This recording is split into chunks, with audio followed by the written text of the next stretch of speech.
the hypocrisy, if you will, how hilarious it is to see the truth in this and then not go do it, because it's really stupid to not apply this stuff, especially when you know that it's true, right? And so this section is called Choose Once Again. And, read the whole thing, but it'll take forever to do that. So I'll just go through this section, my favorite parts of it. Temptation has one lesson that it would teach in all its forms, wherever it occurs. It would persuade the Holy Son of God he is a body, born in what must die, unable to escape its frailty, and bound by what it orders him to feel. It sets limits on what he can do. Its power is the only strength he has. His grasp cannot exceed its tiny reach. Would you be this if Christ appeared to you in all his glory, asking you but this? Choose once again if you would like to take your place among the saviors of the world, or remain in hell and hold your brothers there. For he has come and he is asking you this. How do you make this choice? How easily is this explained? You always choose between your weakness and the strength of Christ in you. And what you choose is what you think is real. Simply by never using weakness to direct your actions, you have given it no power. And the light of Christ in you is given charge of everything you do. For you have brought your weakness unto him, and he has given you his strength instead. We're going to pause there for a second to make sure we're understanding where we're going with this. The choices we make, very simply this. Are you a spirit being or are you a human being? That's your choice. And that's it, as simple as possible. Most of us choose, most of the time, human being. We identify as the ego formation. We identify as the physical construct, right? We are that in a way, but we're also the spiritual being. We're both, okay? It's duality. We're in that world of duality, and we separated ourselves mostly by choosing the ego, mostly by putting the ego primary. That's primary. Well, ego is the temptation that this is talking about. What is the ego doing? It's saying, make it physical, look at it physical, don't believe all this illusion talk, right? Of course this is bad. It's silly to think that there's some place that you can't prove exists, and on and on and on. Ego, which is decidedly temporary, we know that because we physically die, is extremely divisive. Because it's saying differences, separation, okay, not good enough, and all the destructive things that it does. What a disease it is. It's why 666 is really relevant. And it's why if you replace, in the Bible, swap out devil and Satan, all that, beasts and all the imagery with ego, it makes so much more sense. Because it's a bastard. It's really devilish. And yet we choose it all the time. It's actually pretty funny once you get it. It's like, why would we choose that perception when it puts you in hell? Oh, there's another perception, and it is being asked of us. Do you want to keep making that choice? Do you want to keep seeing the world through the ego lens? Or do you want to choose again and be among the saviors of the world and everything that goes with that? Because the only way to make each other feel better is to shift our perception. Shift to the spirit thing. Because it turns out to be true, the irony of it. As a therapist, I just got into it because it's so healthy, it's so healing. Dropping all the divisive talk, dropping the isms, seeing the similarities in each other instead of all the differences. Of course, our costumes are different, egoistically, so to speak. But the temptation is to go into my unique aloneness, okay? I'm suffering all by myself, and I'm not going to succeed because of this or that or whatever, and all that. Or I'm better than you. That's the same sort of dynamic. But when we join on the spiritual side of things, of course it works because it's truth. So the temptation and all this choice that we're making, are we choosing between the spiritual way of seeing things or the physical way of seeing things? The spirit is extremely uniting and very healing. Why wouldn't we choose that? I got the observer effect here linked to the Schrodinger's cat, which I've left up for now about a month. Because what is the observer effect in physics? It's the way you look at a situation affects the situation. Schrodinger's cat being A or B, if you before the cat, you open the box to see if the cat is alive or dead, it's in both states until you open it up, and then there's going to be one state. We'll flip that into this. Before you open the box of your next experience, are you looking at it spiritually or physically? Do you go into traffic with a spiritual mindset or a physical one? A relationship, you come across an ex or a job interview, and all that. Are you looking at it spiritual context, chance for growth, opportunity to practice patience, opportunity for forgiveness. Oh, it's just a spiritual experience. Nothing can hurt me. Or are we going into it? It would be bad if, or that person hurt me because, or identifies my body, which has been beaten and abused. Well, which way you're looking at it? Well, if you look at it from the first context, A, you're going to have a different experience. If you look at it from the second context, B, human being, you're going to have a different experience. And it isn't the experience that matters. It's, as Viktor Frankl in Man's Search for Meaning says, it's not the fact that he went through the Holocaust that defined him. It was the story he told himself about the fact he went through the Holocaust. Because he chose a different perspective, a meaningful one. And it works. It's that simple. Hilarious to try it any other way. Trials, so this is of course what we now experience if we don't choose A, the spiritual perspective, and we choose B, the human perspective. Well, guess what comes next? Trials are but lessons that you failed to learn presented once again. Well, keep presenting that person, you get to practice it the next day. You keep fearing that situation or circumstance. You keep having shame and guilt about whatever or judging someone else. Think it's going to go away on its own? Well, maybe I should drink some alcohol or use some drugs to cover it up. Hey, it doesn't work, right? Maybe if I get elected president, I won't have problems. Good luck with that. On and on and on. Trials are lessons that you have to experience again because you haven't learned the lesson yet. So where you made a faulty choice before, you can now make a better one and thus escape all pain that what you chose before has brought you. The only reason we feel pain is because we choose the ego's stupid perspective. You don't have to do that. You're allowed to choose the spiritual perspective, which is, I got this, you got this. None of us actually die. We're spiritual beings, just like the Tao Te Ching says. If you believe you're a body, you're going to die. If you know you're not a body, you can't die. Well, your choice. Right? You spend your whole life preparing, as the Tibetan monks say. Americans spend their whole life hoping they're not going to die. How can I stave off my death? What can I do to not die? Tibetan monks prepared their whole life for it, so they're ready for it, and they also know they're not dying. We're like, oh no, of course I'm my body, because that's what we identify with.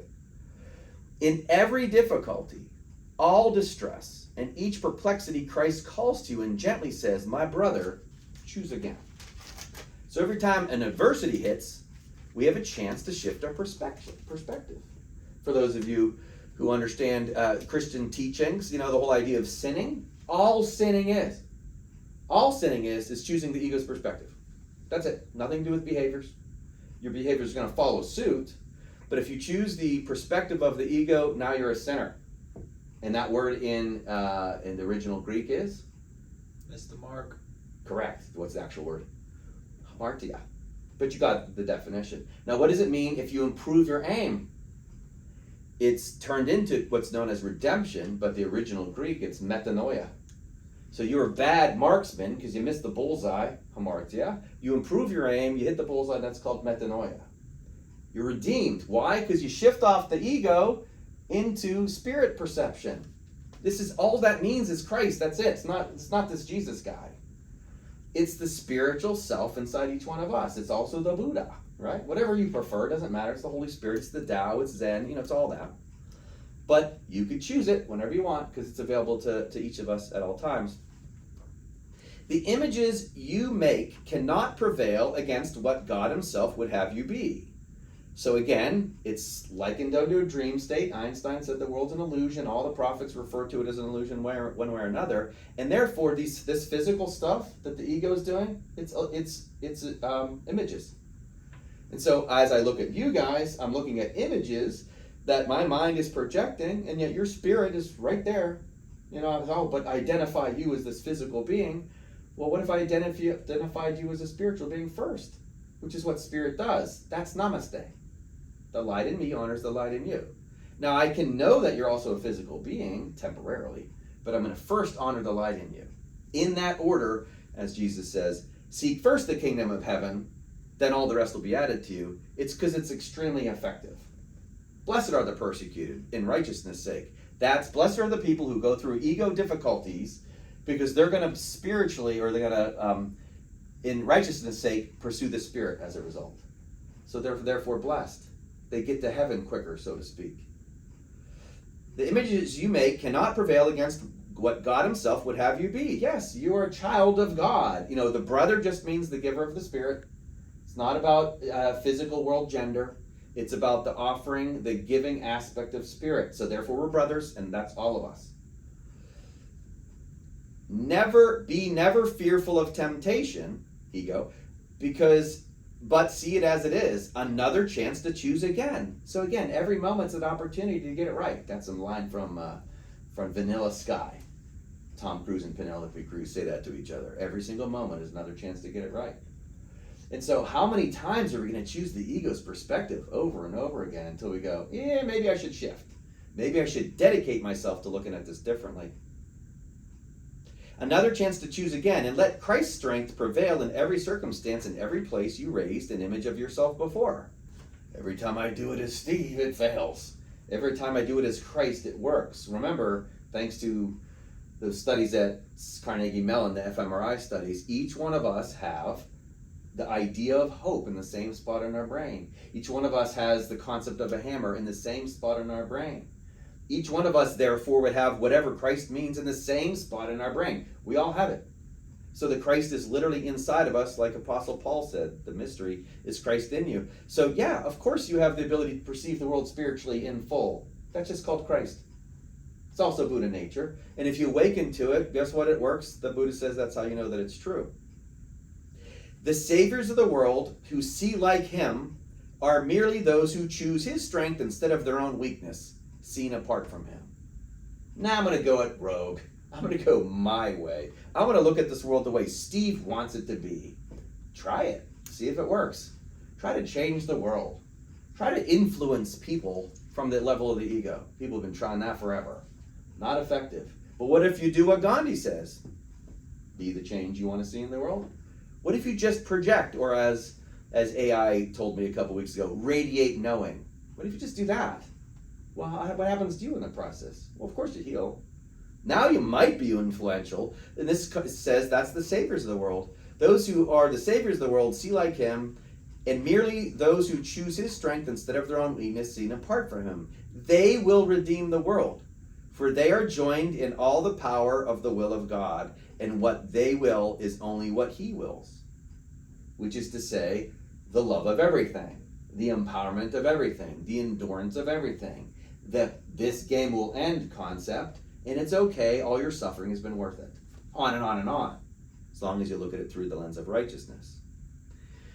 Learn then the happy habit. Hebb's law, for anyone who's been around me enough, Hebb's law, right? Practice makes perfect.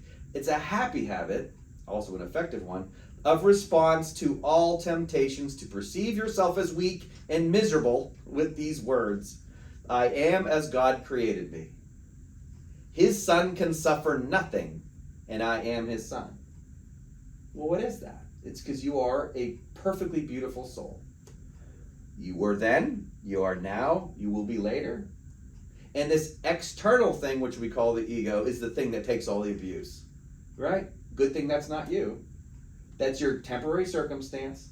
That's like the exact same as lifting weights in a gym. What are those weights for? They make you stronger. It's resistance.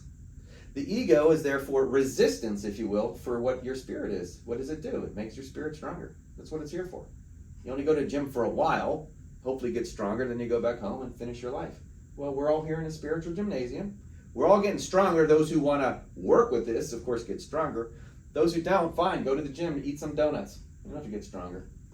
But if you want to work it, you recognize this. It's a happy habit. I am as God created me. His son can suffer nothing. You aren't suffering anything. None of us ever have. Once again, Jesus goes to the cross to demonstrate for us why we need to go through it, because he knew that who he really was wasn't suffering. That's a hard leap for sure. It's a hard leap, but it's totally logical. It makes sense and it works and it's effective. Thus is Christ's strength invited to prevail, replacing all your weakness with the strength that comes from God, and that can never fail. Once again, it always works all the time. The Buddha says that's permanence, because it always works.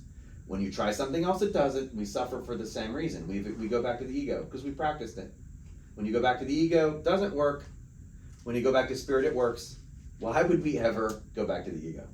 Other than habit. That's the only reason we do it. And everyone else around us is doing it, right? Joe over there and Sally over there, they keep yapping about this ego stuff and, oh, the whole world, it needs to be, this is what we need to do to fix the world. It's not working like that, okay? It doesn't work like that. You, however, can change yourself and potentially help change the world. Last line, and this made me laugh out loud. You are as God created you, and so is every living thing that you look upon, regardless of the images that you see. See, it's all God. That's the point. It's all the imagination of God. Everything that we see, we feel bad when we say it's not of God. This is bad, and that's bad over there, and that's terrible, and all that. It may be on the earth level, okay? Certainly from the ego's lens. But what if while you're playing this game, you have this other voice inside your head that says, you know what? Maybe this is exactly so. And it has to go this way. And you try it in your life. This is where healing happens, right? You're like, it needed to be this way. I can now accept it and move on. That's also the essence of Buddhism. The acceptance, the lack of attachment, detachment, is the same exact concept. Everything as it needs to be, regardless of the images you see. What you behold as sickness and as pain, as weakness and as suffering and loss, is but temptation to perceive yourself defenseless and in hell. Which is hilarious, if you think of it. Because who puts us in hell? Well, we do, of course. Because we choose to look at it that way. Well, what if you chose to look at it as something else? And it's always readily available to all of us. It's an illusion. It's a dream. Yes, it hurts the ego, but you're not the ego. It hurts the ego bad. That's true. Stop identifying with the ego, or even if you do a little, you'll start to heal a little. What if you fully stop identifying with the ego? No more suffering. Do you still feel pain? Sure you do, but it's now contextualized. It's very similar to be giving a bad hand in poker. If I gave you a 2, a 4, a 7, a 9, and a joker, I'm like, oh, this crap hand I got, okay? Do you identify as that now? You might be dealt a bad hand, but what you define yourself as is up to you. You're not the hand that you were played. Yield not to this, and you will see all pain in every form, wherever it occurs, disappear as mist before the sun. Very inclusive, okay? All pain goes away with just that perception. If you're having a nightmare, if you've ever had one, what do you feel like when you wake up? What's your first thought? We all have the same thought. Wake up from a nightmare. What do you think? Oh, thank God, that was just a nightmare. I literally watched my 2-year-old son fall off the bleachers, and he landed on his head in a dream, and I raced over to the edge, and I saw him laying in a pool of blood. That happened when he was little. Of course, terror woke me up. And my first thought was, just a dream, thank God. I still have the imagery in my head, right? All these years later. Thank God it was just a dream. As terrible things happen in this dream, because they do, to the level of the ego, they're terrible in the dream. The freedom comes from realizing, just a dream. You still have to deal with it, You still have to clean up the messes, and you have to deal with the relationships and the financial stressors and all the chaos in the world, and go vote and all that kind of stuff. But what happens if you know it's a dream? That's what spirit allows us to do. What we run into again and again on a daily basis is a bunch of choices. And what we're doing on a daily basis is going to the default, which is to refer from the things that we were taught, mommy and daddy and Grammy and grandpa and all those people in our past, we defer to what we got taught. Buddha calls it conditioning. And that is almost always the ego's perspective. And if the guy next to you and the gal next to you is working on the ego perspective, guess what we fall for? That again and again and again. So it takes some work, okay? And it takes a choice. It takes a desire to rise above that.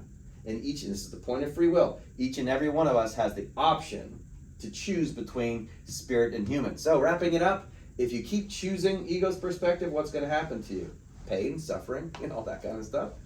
And if you don't like that, what should you do? You should choose again. Choose the spiritual perspective.